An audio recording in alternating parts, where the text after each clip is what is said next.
Pemirsa, teknologi kecerdasan buatan generatif makin berkembang dan ini mengubah masa depan lapangan kerja.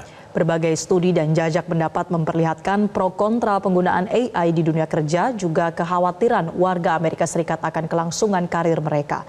Bagaimana para profesional diaspora Indonesia menyikapinya? Berikut informasinya. Canggihnya kecerdasan buatan meningkatkan kecemasan akan masa depan pekerjaan.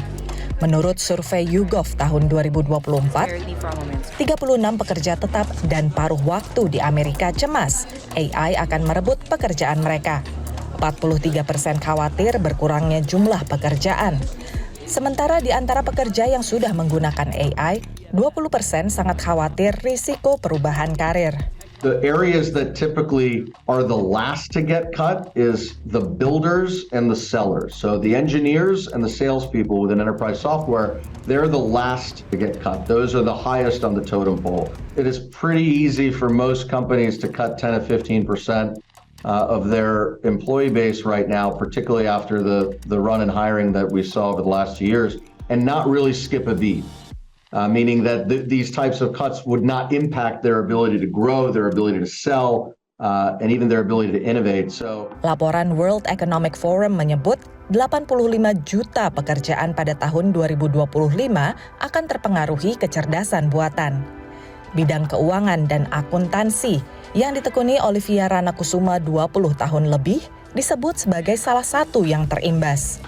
Setelah perusahaannya melakukan otomasi, ini pengalamannya. Setelah implementasi bot itu selesai, dengan sangat berat hati, saya itu harus menyampaikan ke dua staf saya bahwa pekerjaan mereka itu sudah nggak ada lagi karena sudah digantikan oleh bot. Ya, itu amat sangat berat. Tapi alhamdulillah perusahaan kita bisa memberikan mereka kesempatan untuk mencari pekerjaan lain. Ya, jadi mereka dapat kerjaan lain di branch. Ya, tapi on the other flip side, kebaikannya adalah orang-orang yang punya keinginan, kemampuan dan minat untuk retooling themselves, karena kan mereka tahu ya pekerjaan yang rutin-rutin itu akan digantikan cepat atau lambat. Terutama yang entry level gitu ya? Terutama yang entry level seperti data entry, journal entry, invoices. Jadi mereka pada saat kita implement bot itu, kan mereka ikut projectnya, mereka belajar.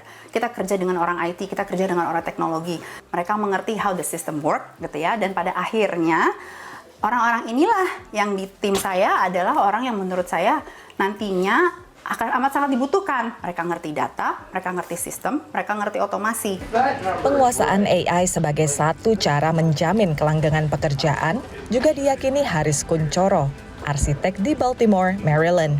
Kalau bagi saya sebetulnya AI itu tidak akan menggeser pekerjaan manusia, tapi orang yang menguasai AI itu akan menggeser orang-orang yang tidak mengetahui. Jadi apa? Kita harus hidup berdampingan dengan mereka. Itu kan hanya 2 dimensi, itu kan hanya tampilan. Dan bagaimana sebetulnya membuat itu tuh menjadi realitas, itu test our key. Membuat pengalaman orang supaya bisa menikmati apa yang sudah dihasilkan dari AI itu test our part.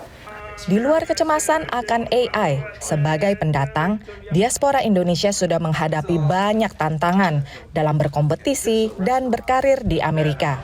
Tapi kemampuan analitis dan adopsi teknologi, juga keterampilan layanan konsumen, bisa jadi strategi dalam memilih bidang karir yang beresiko lebih rendah tergusur kecerdasan buatan.